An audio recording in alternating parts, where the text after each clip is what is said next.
All right, good morning, everyone. Welcome to AASHTO's Council on Public Transportation and MTAP 2020 virtual meetings. First, let's go through some housekeeping items. Again, please keep yourself muted if you're not a panelist and you're not talking or not asking a question. Also, sort of keep, if you're not a panelist or talking, please hide your camera view. If you are going to ask a question, please put yourself on camera or just unmute yourself. Either way, also use the chat to send us questions, send us comments. The more, the merrier. We'd like to keep things lively here, so I love reading the chat, and trust me, I read it afterwards, so I appreciate it. My name is Richard Price, and I'm with AASHTO and with AASHTO's Council on Public Transportation and MTAP, and I'm really looking forward to today's sessions. Today's session number 9.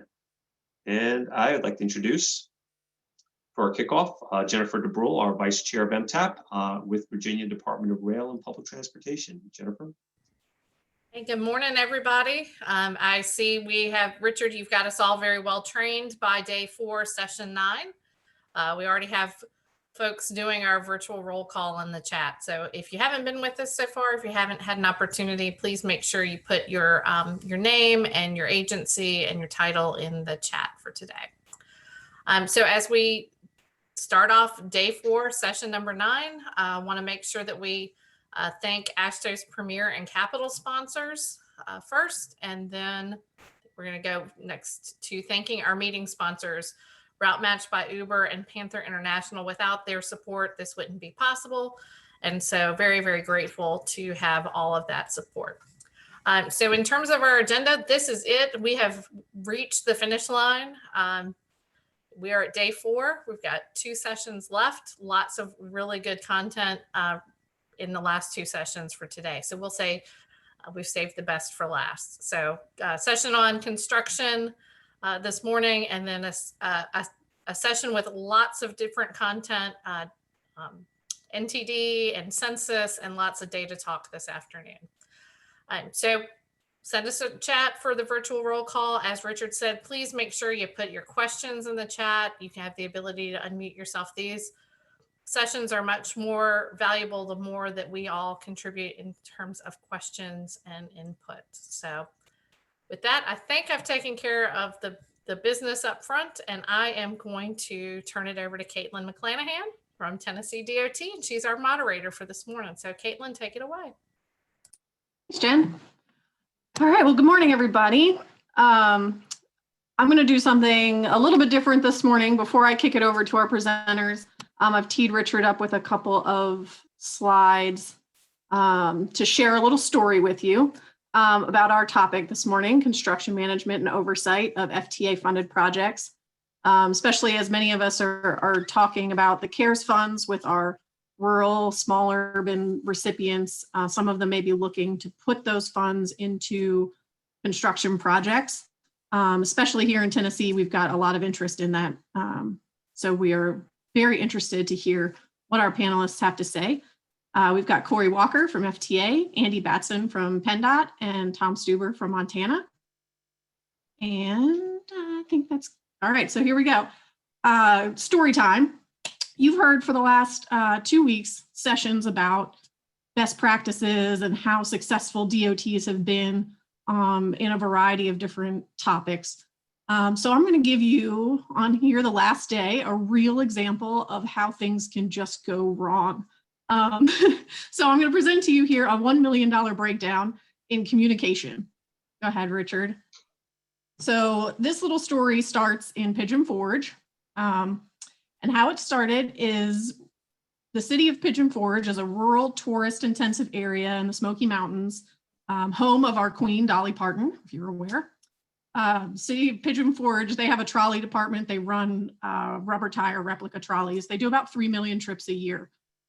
So they've decided in about 2013, they wanted to build up a new transit facility in an area of town that was better connected to where people needed to go.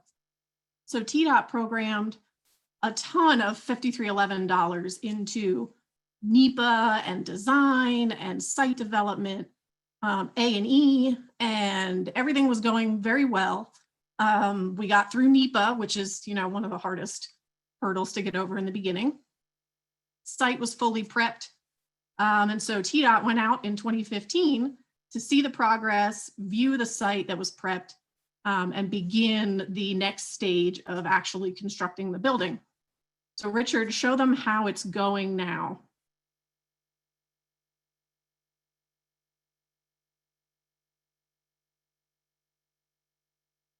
Ta-da!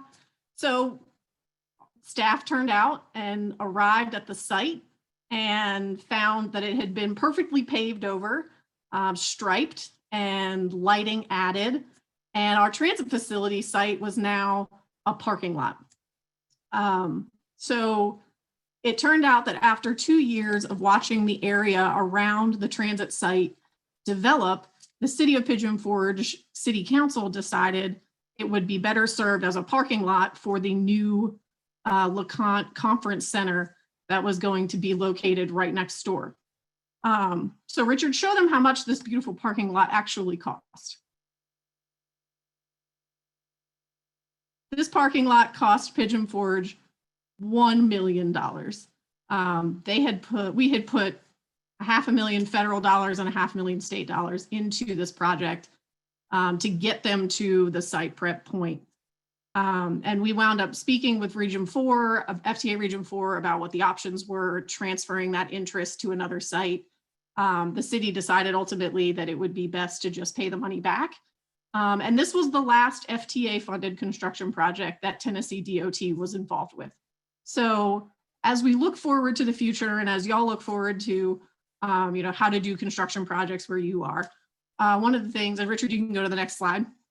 One of the things we at TDOT encourage you to do is over communicate with the grantee. It's almost as important as meeting all of the federal guidelines, making sure that the grantee is still on the same page as what you've got in your grant, what you've got at the state and federal level, so that you can avoid this beautiful little parking lot here in your towns. So with that, I will toss it over to Corey Walker from FTA's Office of Program Management so that he can let us know more about the rules and regulations to follow so that this does not happen to you. All right, thanks, Caitlin. Good morning, everyone. I'm Corey Walker. I'm from FTA's Office of Capital Project Management and in the Office of Program Management and headquarters. And I'm going to share with you today whatever I can about the way we look at major capital projects. And I know the interest area, as Caitlin introduced it, is probably for much smaller projects than my office is typically working with. But I do want to share with you our approach and resources that we have available, as some of those may be helpful to the states and to your subrecipients, but also to listen to any questions I may be able to help with or maybe able to take back to other folks within FTA. I'm glad that Caitlin mentioned Region 4 because I should say out front, I didn't put it in these slides, but as I'm sure most of you always do, please continue to stay in close contact with your regional contacts on all of these projects and these questions. They've seen it all, and they will be one of your best resources. But I am in headquarters, and we do work with all the regional offices, but again, I'll mainly focus on major capital projects. So with that, why don't we jump right in? So next slide, please.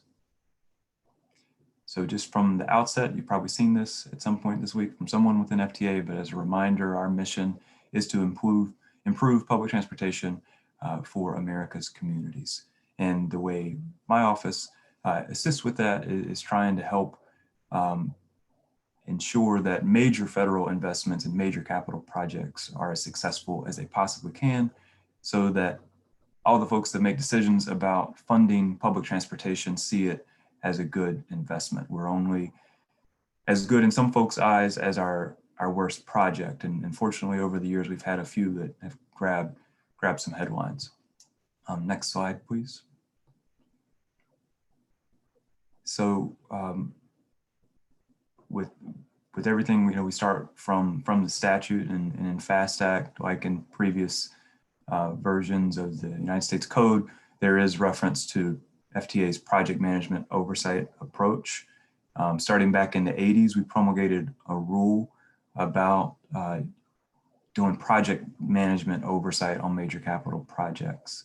And actually, for the first time in 30 years, that rule was updated this year. Some of you may be familiar with this. Others of you, this may not be as applicable because these projects are larger than those you typically see in your state. And I'll touch on some of the major updates to the rule, but that rule has been updated as of October. And that's the rule that governs most of the oversight we do in my office. The other thing, though, that we assist with in the Office of Capital Project Management, and I'm by no means the expert on this, but I fortunately get to work with a few experts. And this is not unique to major capital projects. This is cross-cutting, but FTA's realty specialists that help ensure all of our FTA assisted and federally assisted projects meet the Uniform Relocation Assistance and Real Property policies for federal projects. And if you're not familiar with that rule isn't unique to FTA. You would see it on highway projects, but it's just ensuring that folks that are displaced are treated equitably on federally funded projects. So if there's any questions on that, again, that's something my office deals with in close coordination with our regional offices, but I can try to answer any questions there as well. So next slide. So I mentioned our new rule, and again, for what we're talking about today with CARES Act projects, this may not be as applicable, but just to set the stage, FTA has made a shift since this rule was first introduced in the 80s to set a new threshold for what we consider as a major capital project. And so per the rule that was finalized in October, we now look at a major capital project as one that's over $300 million and has over $100 million in federal financial assistance. And per the law, isn't exclusively for rolling stock. But as with our previous version of the rule, we do have the ability to designate any project as a major capital project, depending on unique risk or new technology or inexperience by the project sponsor. We have some experience with that under our previous definition of a major capital project. It's to be seen at this point, how often we'll utilize that discretion. But why I'm saying all this is just to kind of introduce my office, and if you've ever heard us talk about our project management oversight contractors, or if you ever worked on a project with a PMOC, as we call them, which are consultants that FTA hires to assist our staff, our regional staff, in overseeing these major capital projects. This is kind of how we set up those thresholds. There are thousands of capital projects probably across FTAs, thousands of grants, but we focus our attention in my office on the major capital projects. But hopefully there are some resources from this program that has evolved that could be beneficial to you and to your subrecipients and to projects of all sizes. So next slide, please. So one resource I'm going to introduce first is focused on the major capital projects and specifically on our project management oversight contractors. But there could be something of value there, even though they're written for our contractors. So we have developed oversight procedures. We have more than 30 of them on our website. And these are what we use to instruct our contractors on performing a review of a project management plan or some of the other examples I have here. But it could be valuable resources for you in overseeing some of your subrecipients, or even for the subrecipients in an additional place to look to understand what FTA sees as best practices and inclusive of federal requirements. You'll note one of the examples I have here is on Buy America compliance. That's an oversight procedure we use from time to time if we have some question about whether one of our projects is meeting the requirements of Buy America, which are complicated. And then I mentioned project management plans, and I want to touch on that for a second, because our entire approach to project management oversight is focused on project management plans. And anyone that's been in a project management professional course or project management 101, that's a common focal point. And it definitely is for our program. It's even called out in our statute that our entire program revolves around the expectation that our project sponsors for major capital projects produce a project management plan. So resources that we have on that, inclusive of the oversight procedure on reviewing a project management plan before FTA gives its approval, could be of value. And those can be tailored to your project. All the components of an enormous project management plan for $1 billion project maybe aren't necessary, but some of the key themes and concepts that you'll see in that are applicable to projects of all sizes. So that could be of assistance. So that's one resource I wanted to touch on. Next slide, please. And if you go to our website, and we do have a page on project management oversight, there are a few more that aren't necessarily unique to our major capital projects. So I've been talking about our project management oversight contractors, and 30 some years we've been doing this on our large projects. And through that, we've built a database of lessons learned, some challenges, unique challenges we've seen, some best practices over the years, and we've compiled those on our website. So I direct you to that. You can search it by different topic areas, and that could be another valuable resource. And then there are 2 guidance documents that have been around for some time, and these are used actually for the NTI courses that are available for project management of transit projects that you may be familiar with.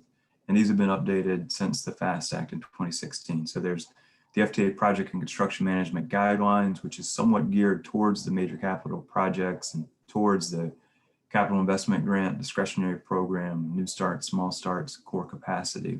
But then we have another document that is probably the most applicable resource for the types of projects we're talking about today. And that's the Construction Project Management Handbook. And it provides guidelines for agencies that are undertaking substantial construction projects for either the first time or with not much experience. So I have one more slide just touching on that. And then of course, anything I can provide in terms of answering questions when we get to that point, I'd love to do so. So next slide, please. And so this is just to highlight really quickly of what you would find in that handbook. And if you ever have the opportunity to take an NTI training focused on the handbook, that's another resource. But even aside from the training, the handbook's available for download. And if you're looking for just one thing to provide to one of your subrecipients undertaking a construction project or a capital project without a lot of experience, even if it's small dollar amount, this would be the resource I would focus on. And it touches on, for that audience in mind, topics like planning, initiating the project, going through environmental, real estate considerations, and then design, construction, commissioning, and all the way through closeout. So that's the number one resource I wanted to underscore. And again, any questions I can help with, I'd love to try to give you some assistance. Thank you very much.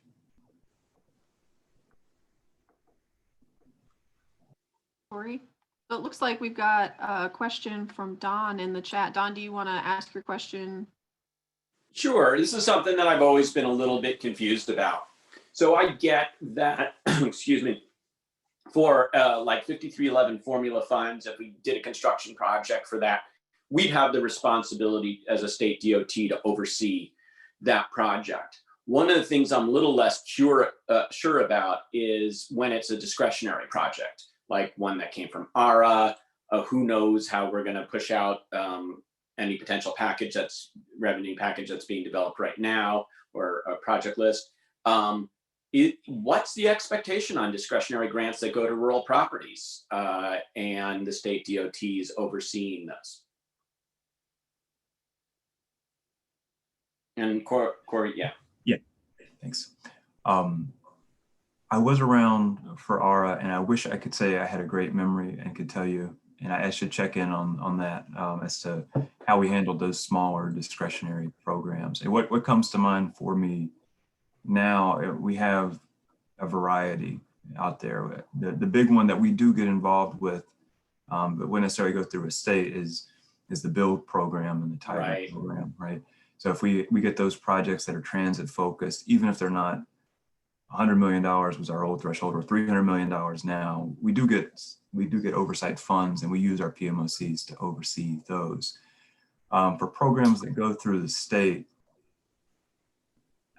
we haven't been involved in too many of those, but I can look around. That is actually a really interesting piece of information. So for example, on a lot of the discretionary grants, like for 5339 or something like that, it has to come through us. The application has to come through us. But the BUILD grant, usually the rural properties are allowed to apply on their own.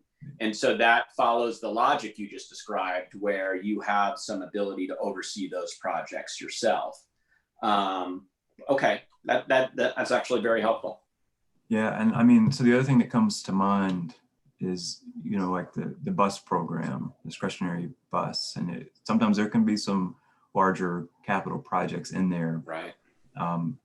But I don't have any, I haven't seen any examples where they've met the threshold or FTA's risk appetite where we get involved doing project management oversight. Right. It's not to say that there aren't the normal expectations for oversight, and if it goes through the state's role. Thank you.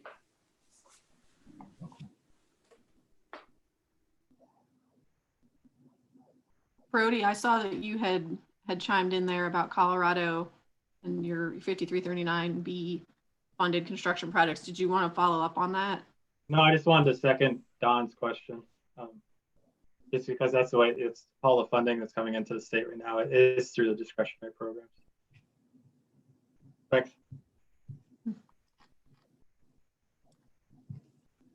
All right. If we don't have any more questions, oh, here we go. Timothy has a question. Does the handbook provide guidance on day-to-day on-site project oversight?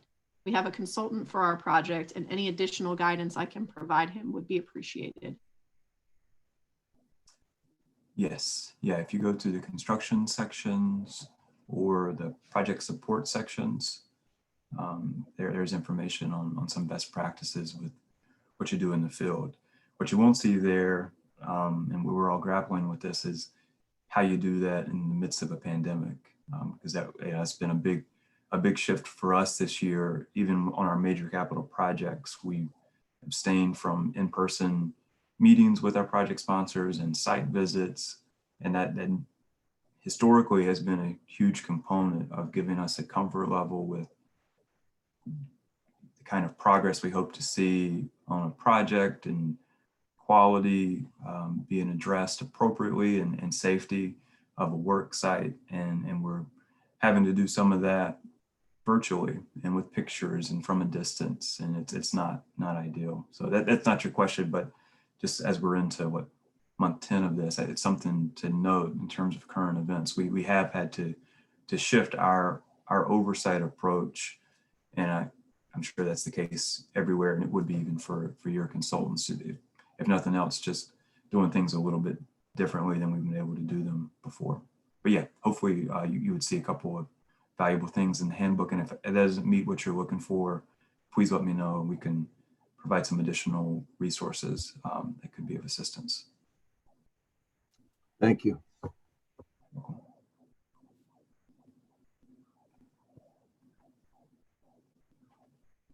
All right, if we don't have any other questions pop up, we'll move on to the next presentation. And if y'all still, if you think of, oh, go ahead, Richard, sorry, did I miss something? Caitlin, I just saw that Deb Bach from New Mexico had written into the chat that New Mexico DOT has started to fund PMO for rural agencies who have received discretionary funding for construction projects that New Mexico DOT applied for on their behalf. And how do you pay for those? Are you using your 5311 admin, Deb? Yeah, Don, we are. So, Okay. yeah, we've just had we've had a lot of construction projects awarded through some of our larger rural agencies in the last couple of years. And it's, we participate in the construction meetings, and it gets to be a lot of time commitment. And so it really is in both of our best interests to work together for this project management oversight. So we recently decided to fund a request from NCRTD for the project management oversight for their Lono project. So And are you using staff or are you using consultants? well, they're finding Oh, working with them to put out the RFP to get the consultants, right? got it. Yes, Yeah. we've done that similar. I thought you for a second you were saying that you were doing more oversight from the staff level, but what you're actually saying is you're asking them to hire. Right, because Yeah. the oversight from the staff level on other projects just gets to be so time consuming. No, absolutely. I was wondering how you were doing it. Yeah, Okay. thank you. We have a question from Roderick. For smaller capital projects, do states have to hire their own consultants, or can the state reach out to FTA for assistance in obtaining a consultant? Corey? Yes. To the previous conversation, I think there's always going to be the ability to use some of your administrative funds to pay for that consultant. That's not to say that we couldn't look at it on a case-by-case basis. We don't have much experience there, but if there is a desire and a need, I'd love to hear about it. We can take it under consideration. Whenever we were going about issuing a new rule this year and raising the threshold, there was a theme, not a large one, but there were a few different folks that had asked questions in our NPRM about still wanting to take advantage of what they saw as some of the benefits of federal or FTA's project management oversight. And you'll see in the response to the comments, we did acknowledge that we would take that into consideration, and there could be the ability not to opt in to project management oversight, but to make a case that even if a project doesn't meet the definition or the new threshold, that the sponsor or maybe a stakeholder associated with the sponsor, like a state, could make the case that FTA would consider it. And funding, permitting, and based on leadership's policy direction, I think that it is in the realm of possibilities. So it's not a direct answer, but I do think it's something we could consider if anyone has that need or that desire. And just getting a handle on the extent of it and the type of project and take it into consideration with all the other factors, we could make a decision. Hey, Roderick, I thought maybe you were asking a slightly different question, which was, could you get help from FTA on selecting or figuring out who the right type of PMOC is rather than spending? Is that which one were you asking? I was asking whether you answered, because during our time, during our funds, the FTA provided those consultants for us, and they were very helpful. And I just wanted to know would they provide those for state projects for these smaller projects again, because they were very helpful during our time for those smaller projects. Yeah, that's really helpful. And again, I got to freshen up on what we did in ARA, because as y'all are presenting here and as y'all are confronting with your CARES Act funding, depending on your state and the amount of funds that are remaining, we could see more of that.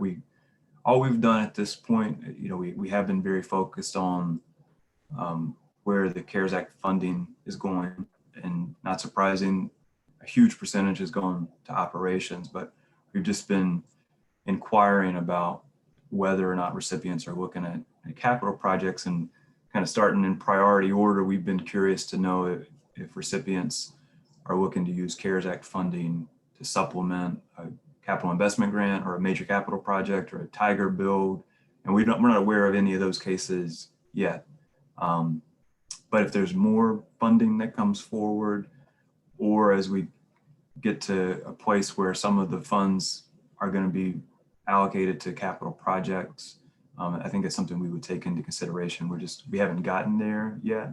So these questions and this feedback is really good to know and helpful. All right. Well, if y'all think of anything else for Corey specifically, let's save it for discussion, and we'll move on here to Andy from PennDOT. Go ahead, Andy. I'll give it to you. All right. Good morning, everybody. Thanks. Some good questions already, and I think we're going to talk about some similar things that people have been asking some questions on. So excited to talk about that. We can go to the next slide. Have the ability to change it. So just a little, where we are. PennDOT obviously is a big organization. We're just a small part of it, and PennDOT has a long history of understanding how to design, construct, oversee construction, and maintain bridges and highways. But public transit's a whole different animal, as we all know. So really, within the last 10 years, we've really dug into that part of it and taken a more active role. And we've chosen to do that for a couple of reasons, and I'll get into those reasons. But hopefully, be able to share some of those lessons that we've learned and getting into those processes. But as you can see, 53 transit agencies. If we can go to the next slide there.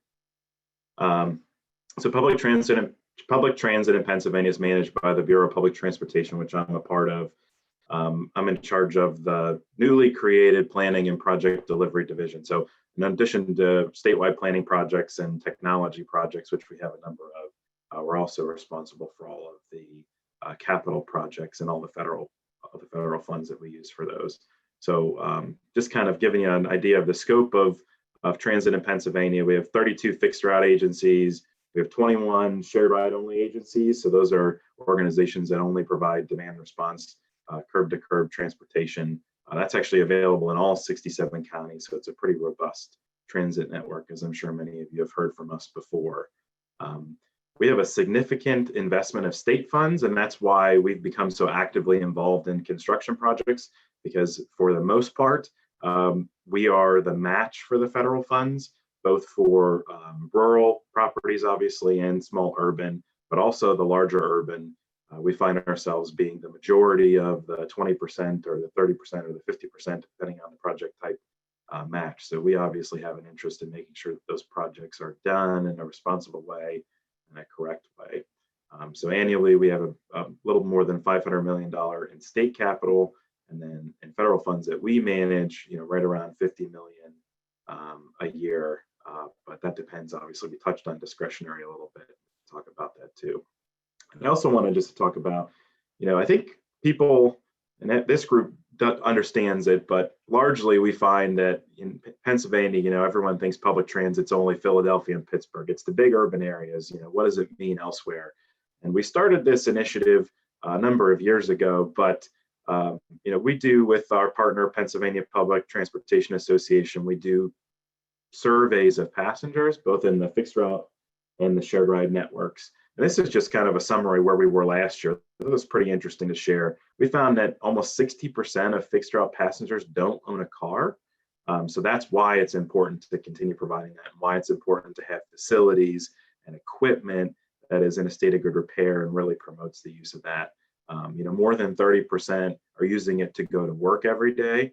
And that's obviously an important thing. We want to make sure people can get to work, especially in a pandemic era where a lot of our essential workers are relying on that service. And then the shared ride program, those demand response curb to curb, found out that more than 50%, but a little more than 50% rely on that to go to a doctor. And most of those trips are outside of the non-emergency medical transportation program. Those are just people that may not qualify for those programs or have different needs, and that's a pretty significant number. So it's important in all areas, especially rural and small urban and suburban, where distances are so much greater. We'll go to the next slide there.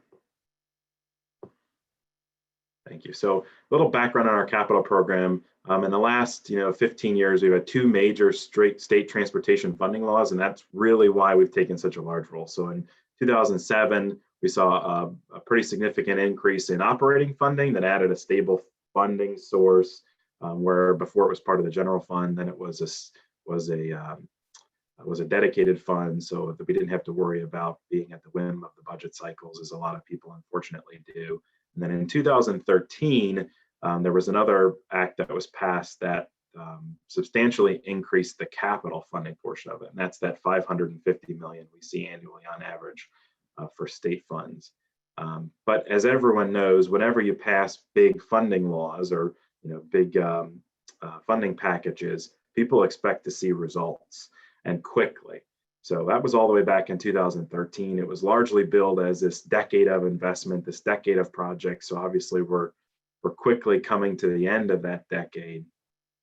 And we found out that large transit agencies, those at the 100 bus level or over or right around that number, were pretty successfully able to scale their staff or their consultant pool and respond and be able to execute on those projects. But we also found at the same time that the smaller agencies, and particularly the small urban and rural properties, really had a wide variety of both staff capacity, how many people they had, and expertise in executing these projects. And the reality is a lot of big projects, facility projects, are once in a career projects. 30, 40, 50 years, you're not going to do it again. So to have that type of knowledge and expertise, both within the agency and then just locally, is pretty rare.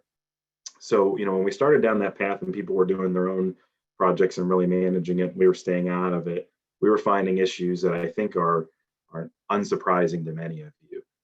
Understanding NEPA and environmental compliance, that was a huge issue that was causing massive project delays.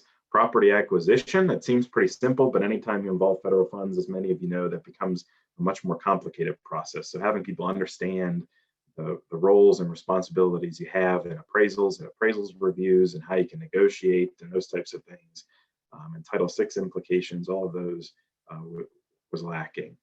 Bidding and procurement's a very difficult process in any given day, particularly if you're a smaller rural property and you don't do it every day at a construction project. And then, more so managing and negotiating with contractors. I think we have all probably dealt with it in our own lives, having things change constantly. Imagine, you all know, you have a small project, you're replacing a door in your house, and there's issues that come up and change orders and schedule delays. Imagine, when you have a $20 million construction project, those are just amplified. And there are a number of things people continue to have to do on their day-to-day jobs, let alone these big construction projects. And then additionally, those additional federal requirements that come with it. So you have prevailing wage, DBE. We talked about Buy America a little bit. That's a whole nother ball of wax that is really difficult to understand. All those things we found were very difficult for smaller properties, especially to understand. And go to the next slide, please. So what we started to do is we started to, at the request of the agencies, we assumed more of a leading role. We do this through a bevy of consultants. We have open-end agreements. We have design agreements, and we also have construction management agreements. And really what we did is lay out the entire process. So start by conducting a feasibility and needs assessment for whenever a project was identified. The agency would say, we really need this. We're out of space. This part of the facility is in really bad shape. We'll take a step back. Let's look at what's feasible, what we actually need. How many square foot do we need? What's the correct site? What are the Title VI implications? And that really leading that process with their participation and cooperation. And then flowing through the design process, also doing that for NEPA. That's a very specific skill set, and having people that do it all the time is really helpful in shortening the process and making sure that it's done the right way. And also for design, we found that agencies that were using their own local design firms, when a rural property puts out an RFP for a design project, maybe they get 2, 3, if they're lucky, 4 design firms, and some of those may just be local firms that know about it, which is great, but they probably don't understand public transportation, and definitely don't understand the FTA requirements and the FTA process. So by doing these things under our guidance and using some of the consultants we're able to hire, we're able to tap into more expertise and more of a, at least statewide, but perhaps national talent pool to really help them in that process. We had a skip on that page there, but that says PennDOT provides construction management services, and I'll talk about that in more detail in a second. And the way that we structured is the agency is still the primary person in the construction project. They own the contract. We just help them along the way. We give them some of those construction management firms and expertise to be able to successfully navigate contractors and the bidding process and all of those things.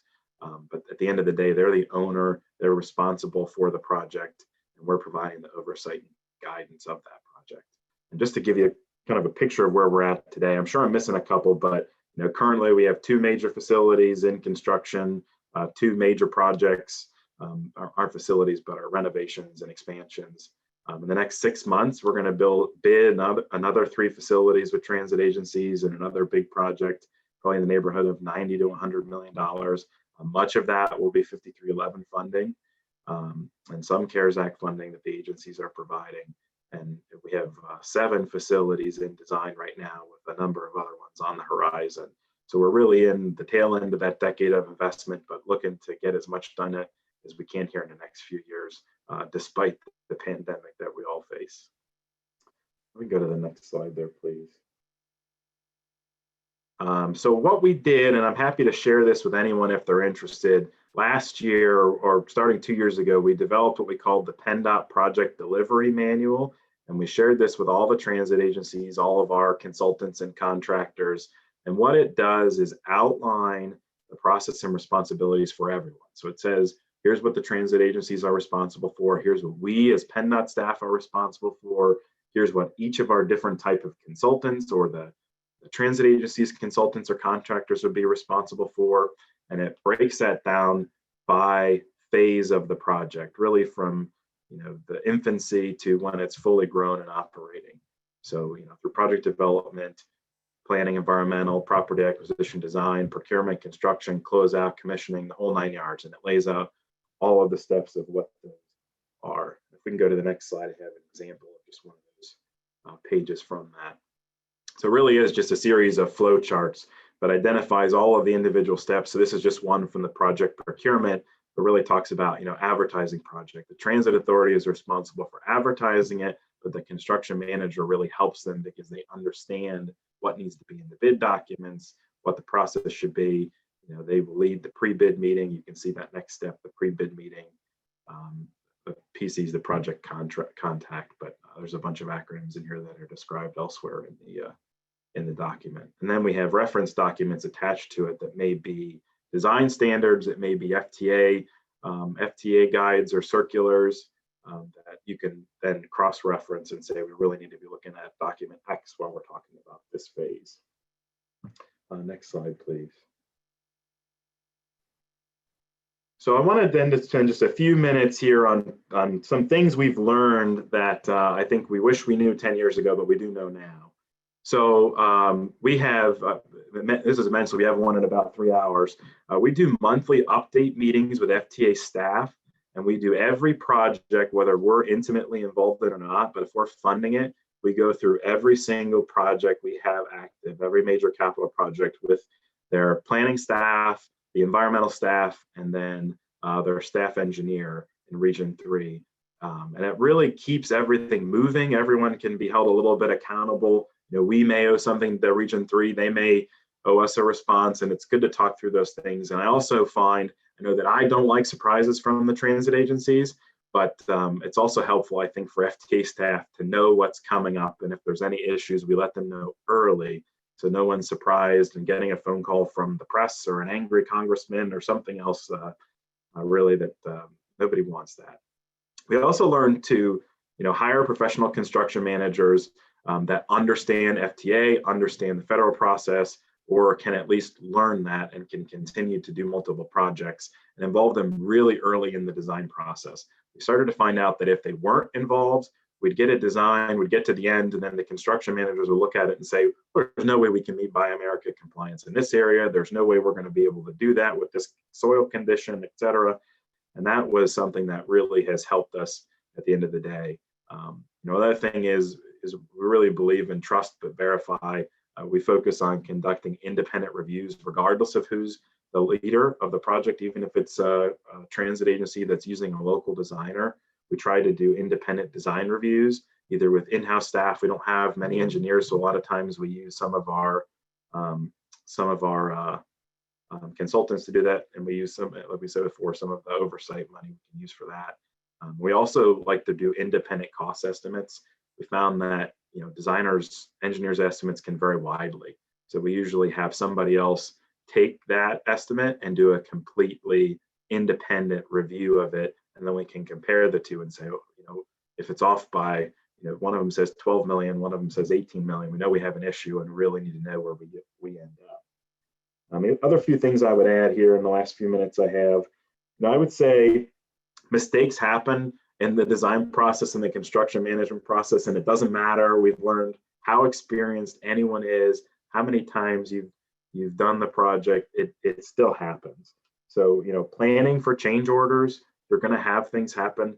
If it's in the 5 to 10% range, I think that's what we consider to be acceptable. Obviously, we'd prefer it to be 5% or less, but depending on the situation, you may end up higher. So making sure that you have the money available to account for those things that are going to happen, I think is really important.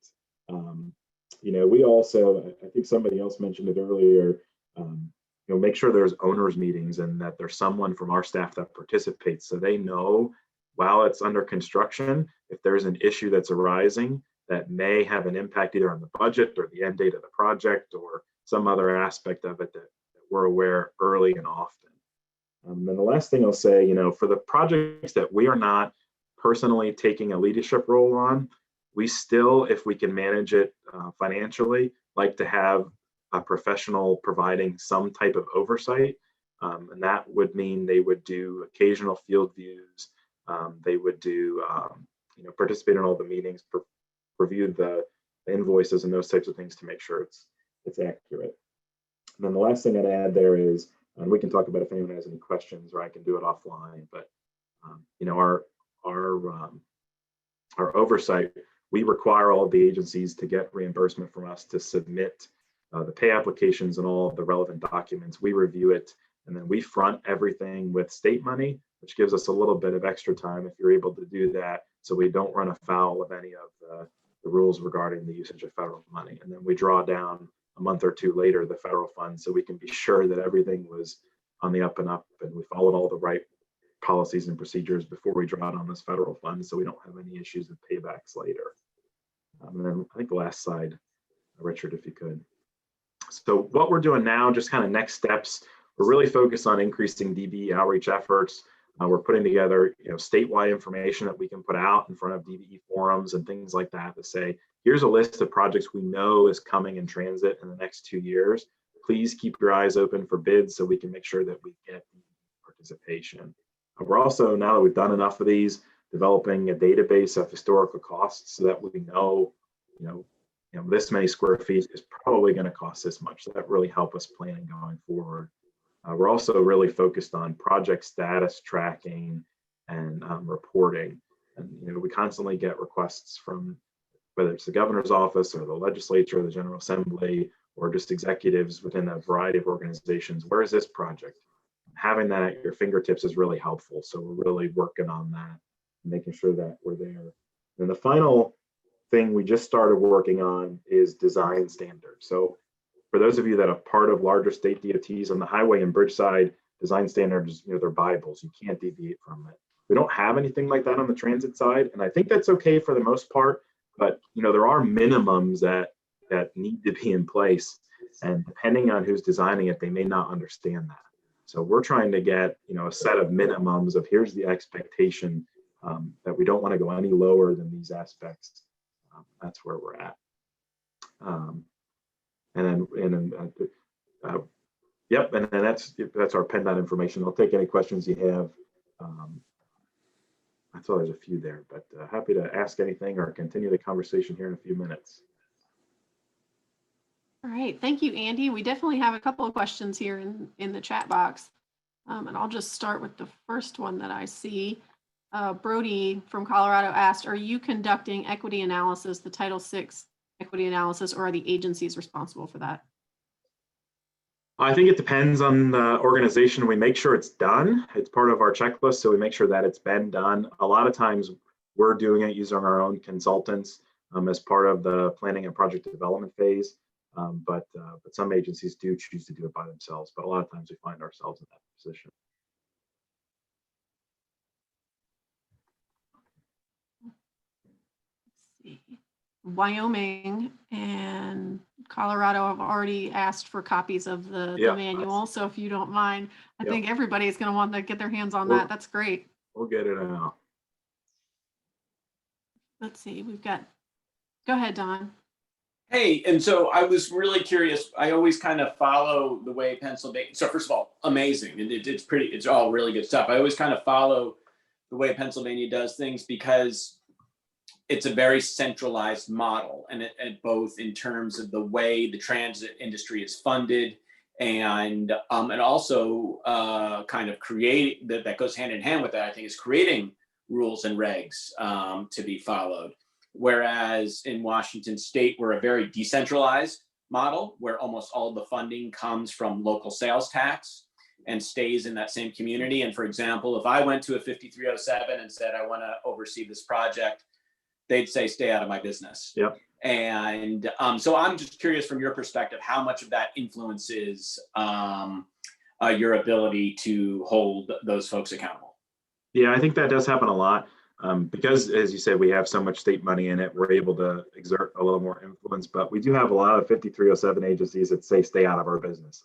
So in that case, we just make sure the way we're organized, we have project program managers that are assigned to individual agencies. We make sure that they're having regular calls with the agencies to get status updates on the project to make sure it's going okay.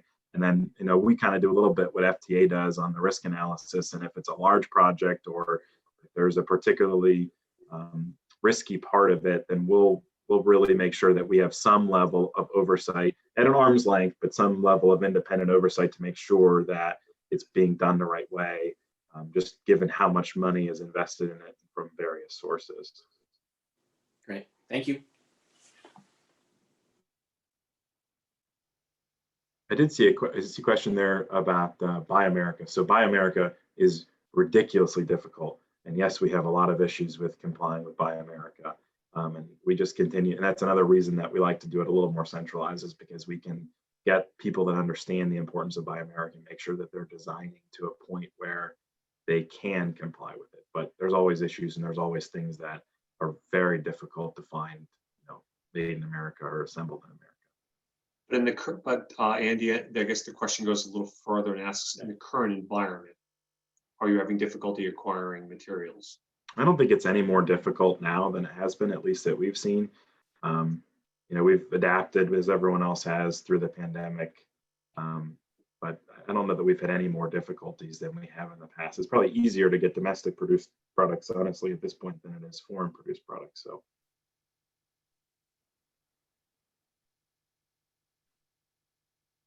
I do see a question about how many we have in our staff. We have 17 in the Bureau. We have 8 or 9 staff that are responsible for the transit agencies, but they manage all aspects, operations, capital projects, et cetera. We have 1 engineer on staff, and it's pretty much myself and then 1 other individual who really spend most of their time on the construction phases, but that's about it. We rely heavily on outside expertise. And I'll share whatever we can. We don't have the design standards yet, Tyler, but we're working on it. Right. It's great stuff. Thank you, Andy. Mm-hmm. If y'all still have questions for Andy as we move through Tom's presentation, go ahead and put them in the chat or hold on to them until we get to the end. Tom, I think we'll kick it over to you now to hear from Montana. Sounds good. Can you hear me? Okay, because I can't hear you. but that's probably good. I guess you muted yourself. So first off, yeah, Andy, that was fantastic. My presentation is going to contrast quite a bit with Andy's, just in terms of the detail and the length of it. Andy really did a great job of covering all the little, or not little, all the major steps that, but there's so many of them that, you know, as he was saying, that, you know, it can look and be a little overwhelming. And in Montana's case, what, you know, makes us different, I guess, than a lot of other places is, you know, we're a large state with not very many people. And so we have 40 agencies around the state that provide general public transportation. And those locations are all in the non-MPO cities of the state. So you take those cities out of the equation, and that's about, you know, less than 800,000 people that 40 agencies serve. And, you know, if you take an average, that's, you know, we have an agency for every 20,000 people around the state. So we have a good per capita agency per person ratio going on out there. But also that just kind of describes, you know, how small some of the transit agencies we have are. And we have agencies in towns that have a population of 500 people in a county that probably doesn't even have 2,000 people in it, but the county itself is about the size of Connecticut. So it's a kind of a different landscape here. There are several other states that are similar to Montana that way for sure, but just kind of trying to give you a description of what Montana looks like transit-wise.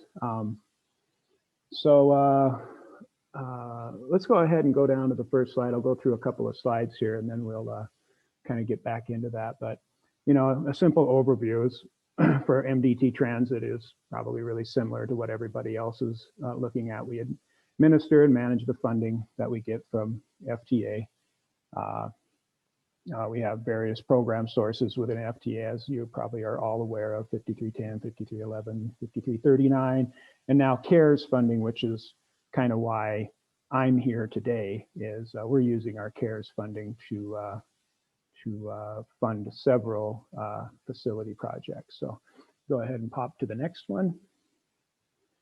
And basically just what I said there, the facilities grants, or the grants that go into facilities that we have are through 5311, 5339, and then this 5311/CARES funding.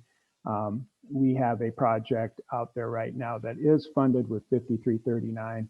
Very rarely are we able to full on fund a new construction of a facility out there. What we typically do occasionally, and by occasion I mean maybe once every 2 or 3 years, we have funding to just go out and do a renovation in a facility to bring it up to ADA code, or, you know, to pave a parking lot or something like that. So it's very limited unless we get a chunk of money out there that we can use for that.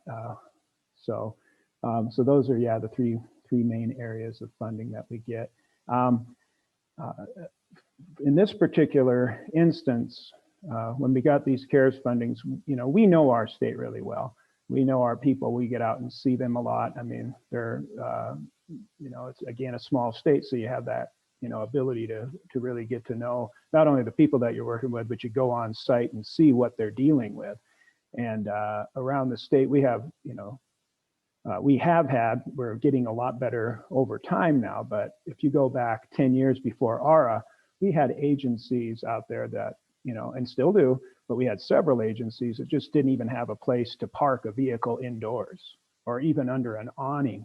So they're just parking vehicles out in the street or outside their office, you know, typically fenced in, a fence around the property of some sort for security purposes. But, you know, we have folks in, as you know, Montana has some extreme weather. So these vehicles are outside plugged in all winter long. And even when you plug in vehicles here, it doesn't always do a whole lot. I mean, the vehicle is a little bit warmer and does warm up faster, but they've got to leave vehicles running for quite a while just to get them warm enough to go start picking up passengers.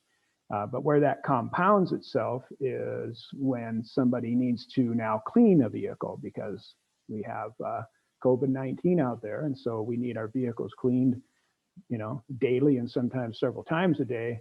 And so these folks are outside, and right now we've already experienced a couple of snowfalls of 1.5 feet, some temperatures well below zero in the morning that they have to go out and work in. So so a very difficult situation to be in. And fortunately, these funds came along and we've had people out there, telling us over time that they really need to get something, put together so that they can get inside and do some, just general maintenance on vehicles and whatnot. So this has been, a godsend. The ARA program too was just an incredible thing for Montana. One more story is there's a town called Browning in Montana, which is on the Blackfeet Indian Reservation. And they were providing transit. Their transit office was a Texaco gas station. So an old Texaco gas station that was built back in the 50s. So it had the old red star on it, and it still had the little pull-in thing with the awning over the top that you would pull in under. But the inside of the building was so dilapidated. When it rained, the roof leaked in like 3 or 4 different places. So I don't know if you can picture all that, but it was just not a good setting for anyone to work in, let alone someone that's working for a government agency. So fortunately, we got funding back even before ARA came to build them a new facility up there, which was really nice. But anyway, just some more background stuff. Moving on to the next slide here, just to talk about, and I kind of was doing this already, but we've funded over the years 13 facilities around the state. Some of them, we built one in Helena that was about a $3 million facility. And we've also, like I said, built facilities in towns with less than 1,000 people, much smaller facilities. We are currently right now under contract to conduct new construction at 4 locations around the state. We have 2 other locations that are under consideration.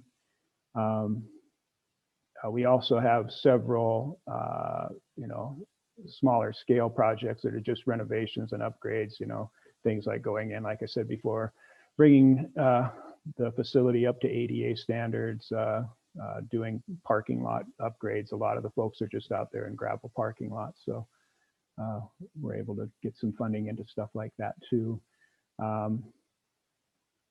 But again, the primary purpose of these new facilities has been to allow agencies the ability to just clean and sanitize their vehicles, bring the vehicle inside into a warm building and be able to work on it and get some of this stuff done. And that I think, folks are talking about just COVID. And I think one of the things that, in my opinion anyway, is that, there's germs all the time. Flu comes around every year. Things like that. And it's good to, I think we're learning now that, there's more we can do, once this all goes away to help folks feel safer on the vehicles too. And just, once they get through this, they're going to have a program for cleaning and sanitizing vehicles that they can carry forward. Maybe not year round, but during flu season, they can break out the little guidelines they had for cleaning and put them to use. So I think it's something that not only is going to help right away, but especially going down the road too. So, okay, go on to the next slide, please.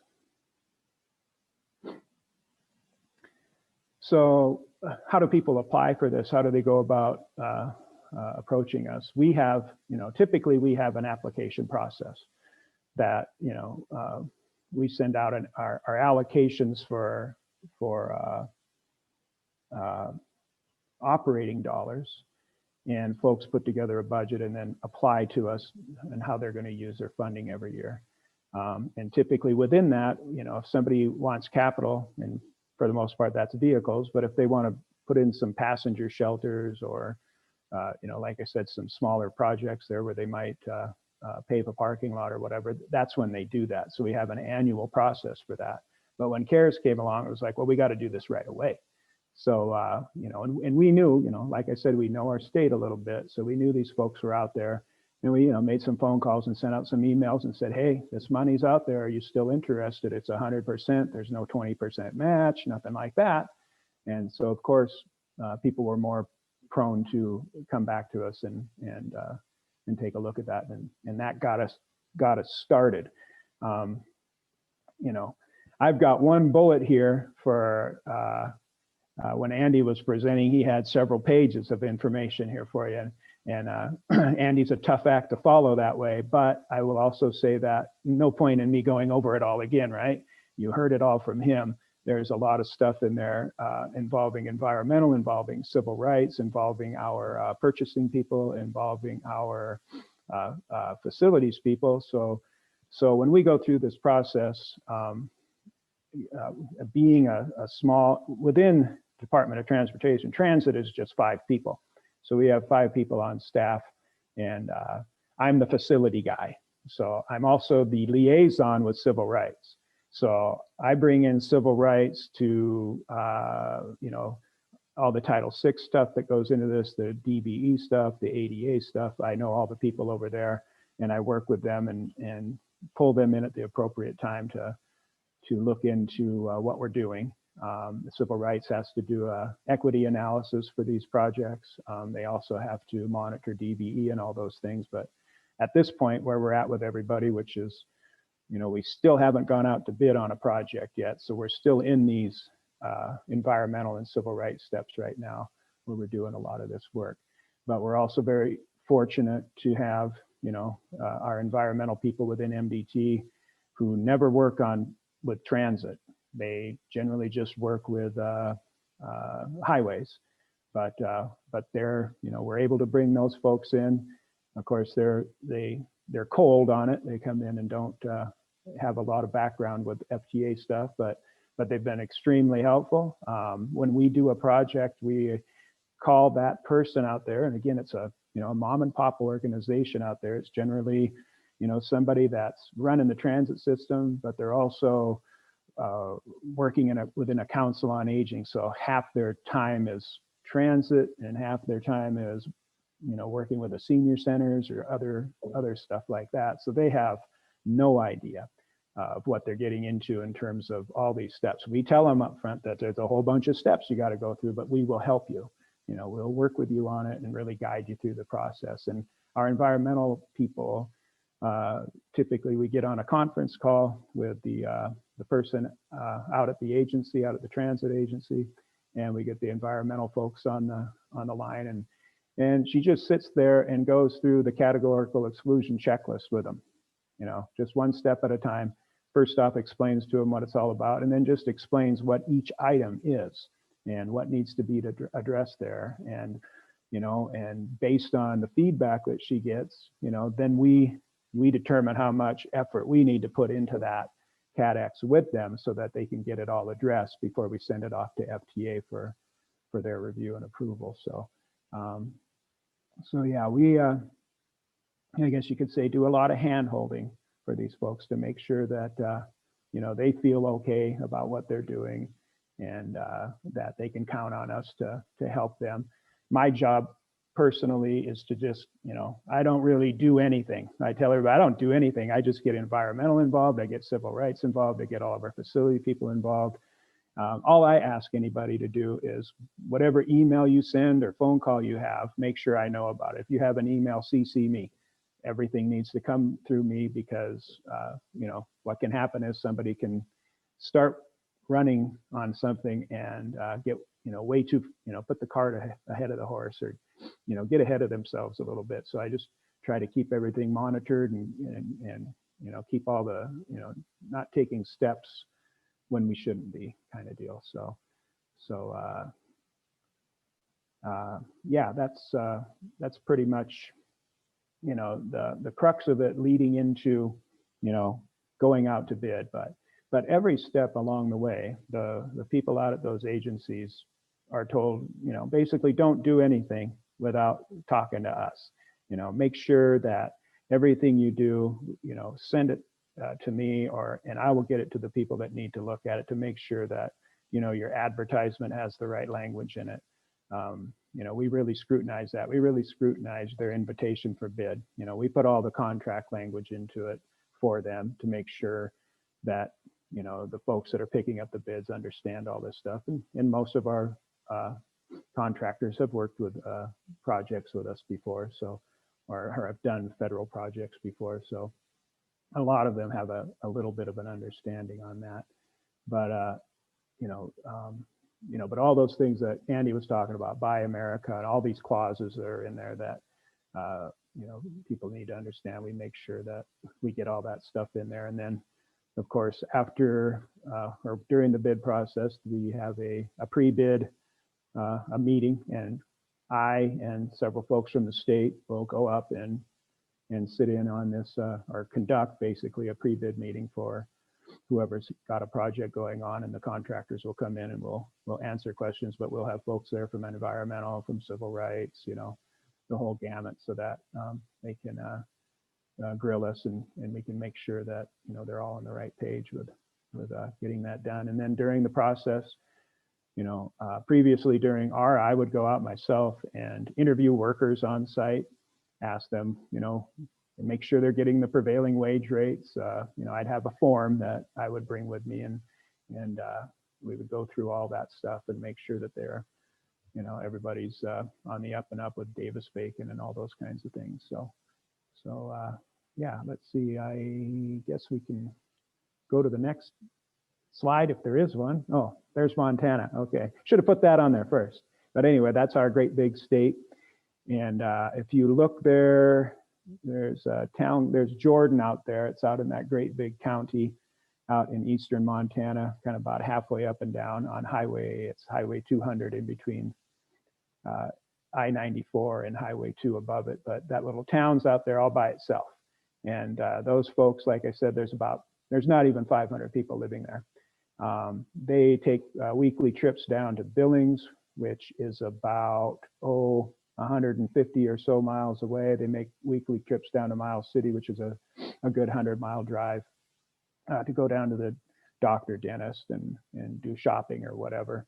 But Jordan is famous for, I don't know if all of you remember Vince Lombardi and the Green Bay Packers. Well, he had an offensive lineman. His name was Jerry Kramer, and he was born in Jordan, Montana, of all places. But he wrote the book Instant Replay, I think it was called.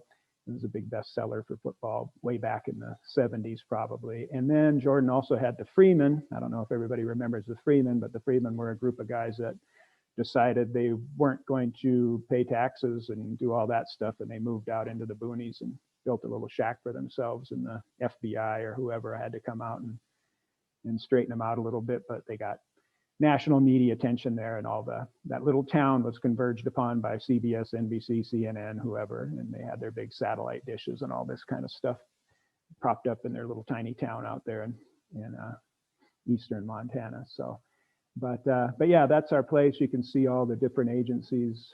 They're all listed up above there. Like I said, we probably have as good, if not the best, per capita agency per passenger ratio in the country. Maybe not, but we like to brag, so that's our line. But anyway, that's pretty much it. I don't know if I got into, I know I didn't get into as much detail as Andy, but it's, pretty similar. I think a lot of states are like Montana. I know, our neighboring states, Wyoming, North Dakota, South Dakota, have a, kind of a similar layout. And I don't know what all they're doing, but this stuff is doable. It's it's a little, you're a little apprehensive just because of the fact that, the folks that are out at those agencies have never done anything like this before, aren't going to do anything like this again, and are a little overwhelmed, and they are. And when you talk to them and work with them, they're confused, and some of them are scared, and they get a little upset at times because they just really don't know what's going on. And so there's a lot of reassuring that you need to do to let them know that, we got good people here. We're going to make sure that, all this stuff is on it's going to be squared away for you. And, you know, but they see all the federal language and all the state language that goes into this stuff, and it's a little intimidating and scary for them. But I think we do a good job of working with folks. I know our environmental people have just been tremendous that way, just because they really take a lot of time to go through what it is that they need assistance from the coordinator, the transit coordinators out there with. So that's a really big part of it. But you can see my contact info there. I'd be glad to talk to anybody on the phone or whatever, or send them any information that we have. Just let me know, and I'll take any questions. All right, thank you, Tom. I think that's kind of kicked off a little bit of discussion, and I'm actually gonna, Chris Zeilinger, I'm gonna call on you to ask your question, kind of kick off the discussion piece of this, because I'm not gonna read that big long thing to everybody. I'd rather it come from you. So I'll hand it over to you. Go ahead and ask your question, and that'll kick off some discussion, I think. Oh, go ahead, Caitlin. Let me write a 1,000-word essay and make you all read it out loud over Zoom.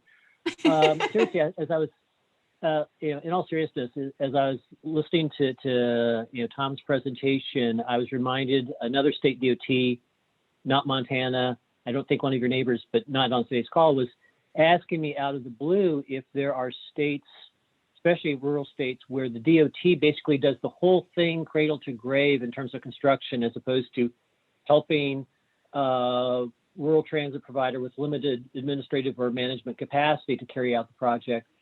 And so, you know, I don't know, Tom, if you in Montana have had things where, you know, MDT has had to do everything involved with the facility project, and then have the grantee use it, or if you just work on making sure the grantee is able to do their parts. Yeah. Or if any other states want to chime in on the chat box with their experience, I'd love to hear. I mean, I don't know. I would say we're about as close as you can get to doing the whole thing for them in some instances. But no, you know, I mean, Montana's just too big.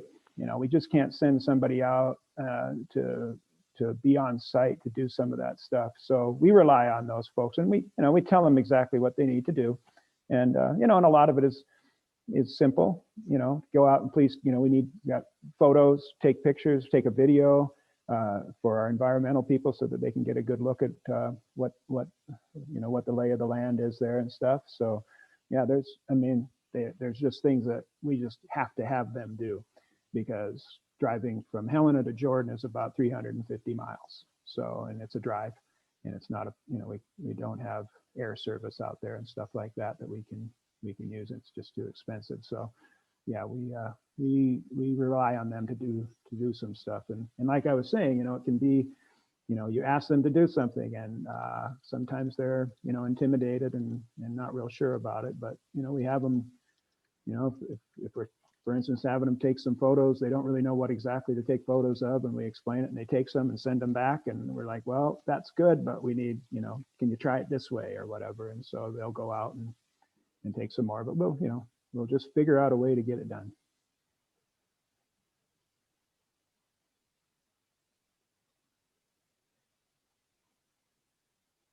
Any other states on the line that kind of take that more leadership role? I know in Tennessee, obviously, we did not do that.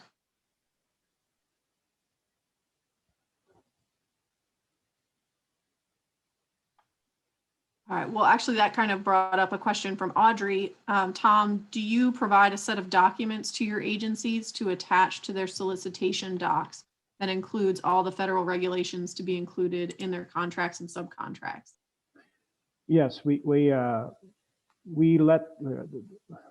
the local agency inform the bidders that information is available. So they'll send out an invitation for bid document that has just about everything in it, if not everything. But the bidders can also, you know, request other documents as well. So it just depends on what it is.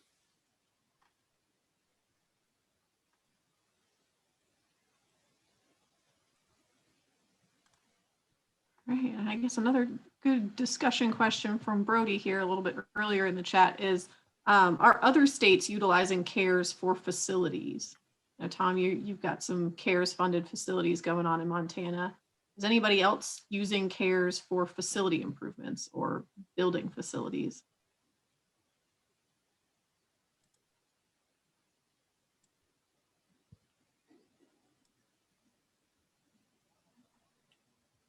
No one? I know in Tennessee, we did get a request from one of our agencies to use CARES dollars to renovate one of their administrative facilities. They have short cubicle walls. People are really close together.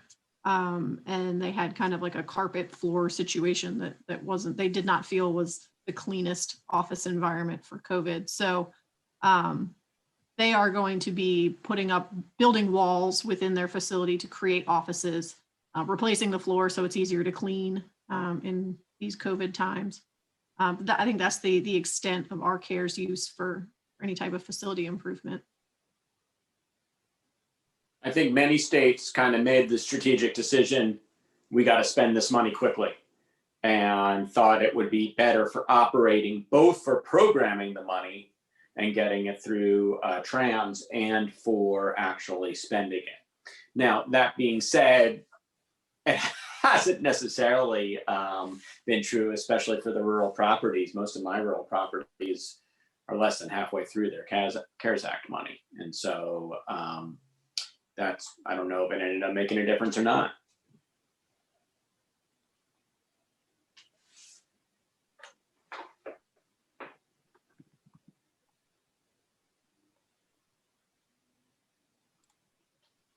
This is Andy from PennDOT. We've used it for a few facilities, just things that were ready to go to construction and either local funding dried up because the tax base disappeared with lockdown restrictions or other budget shortfalls. So we've used it we've used it sparingly in using that economic hardship waiver for using it for capital projects.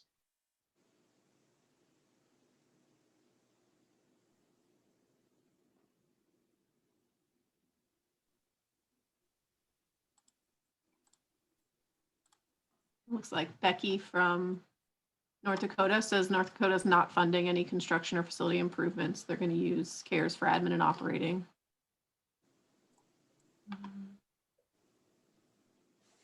Hey, Brody, come on and ask that. Go ahead. Yes, Brody, ask that question, please. If I can find my mic. Hi guys, so Brody from Colorado. I'm just curious about, do we as MTAP have an estimate of like facility needs and dollars amounts and for rural facilities? I know we have a high need in our state for rural facilities, especially maintenance facilities and storage facilities. And we're seeing some dollars coming in for 5339B. We recently passed a kind of a statewide bonding initiative that's seeing some dollars coming in, but it's not meeting all the needs that are out there. And I'm curious if we have from a state level perspective, do we know that dollar amount? So at least we could articulate that to Congress type thing. I think it's a great question. Go ahead, everybody. Montana does a 10 years need study for operating capital in terms of vehicle, and I believe other capital, so which would be facility stuff, and it's just kind of an estimate based on past expenses. And like I said, yeah, we stretch it out for 10 years, and but we don't that I know of, we don't use that to lobby for any funds or anything like that. So Brody, I'm really glad you asked the question, because I was thinking the same thing through this presentation. It's like making me a little bit more nervous throughout the entire thing. Is like, frankly, I've been running the opposite way. I hate overseeing capital construction projects. But I'm getting to the point now, though, where I have a number of rural properties that are getting pretty desperate, that need to replace their facilities and do upgrades. It'd be fascinating information to kind of start to take a poll and figure that out. Yeah, and Don, I think we could probably tie it into a discussion about TAM, considering a lot of the facilities we've got in these rural areas have to be in the TAM plan anyway.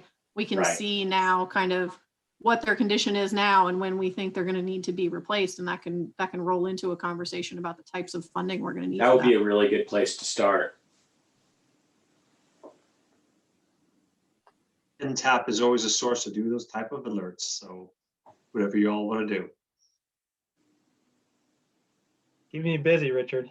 It's our whole goal. I would expect nothing less.